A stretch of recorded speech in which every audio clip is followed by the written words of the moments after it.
And I just think next year, just like the end of this year will be the year of utility. And there are a few specific projects under utility which I want to discuss now. One I haven't spoken about on the channel that I want to dive a little bit deeper into today.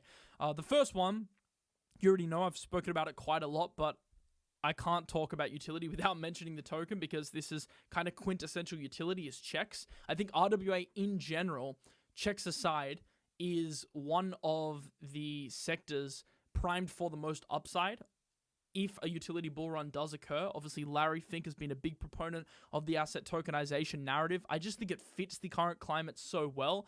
And after memes ran really hard last year, I think a lot of people kind of got sick of memes and fed up with memes, and it feels like the utility run is like a direct response to that.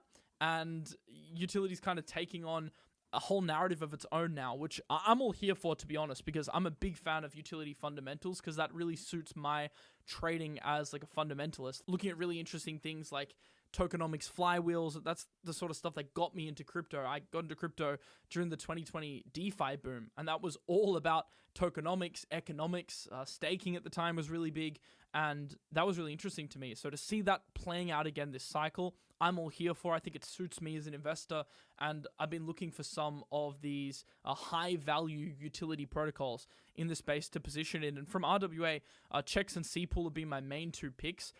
CHEX specifically, I don't know if you know this, but their tokenomics are really well designed in terms of capturing what Eugene's talking about here in terms of utility fee generating coins.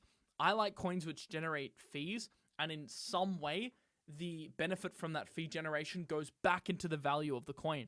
And CHEX is interesting because CHEX is the native token that powers the network, and every time an institution wants to tokenize assets, and we've seen hundreds of millions of dollars of assets being tokenized on Shintai over the past few months alone, they're actually required to purchase CHEX tokens in order to access the platform's resources. So that is actually how, as like a white label solution, like, you know, the Shopify of RWA, as we call it, the CHEX token is actually able to accrue value because you've got this constant buy pressure every time someone wants to use the platform to tokenize assets.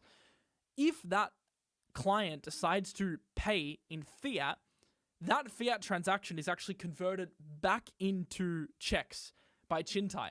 So that actually benefits the protocol because it's more buy pressure from the dollar amount that was paid to Chintai on the CHEX token.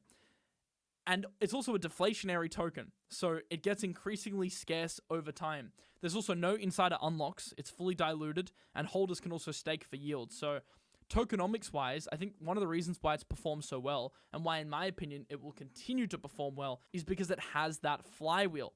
Essentially, as they say here, CHEX functions like an RWA ETF that pays dividends. That's like the perfect way to think of it. It's exposure to the entire RWA industry, and it also pays dividends, and it's a deflationary asset that you are required to use if you want to use the platform. So from that perspective, that's one of the reasons why I'm bullish on CHEX, despite just the narrative being good of it being a lot cheaper than Ondo and Mantra and having obviously big institutional players using the platform.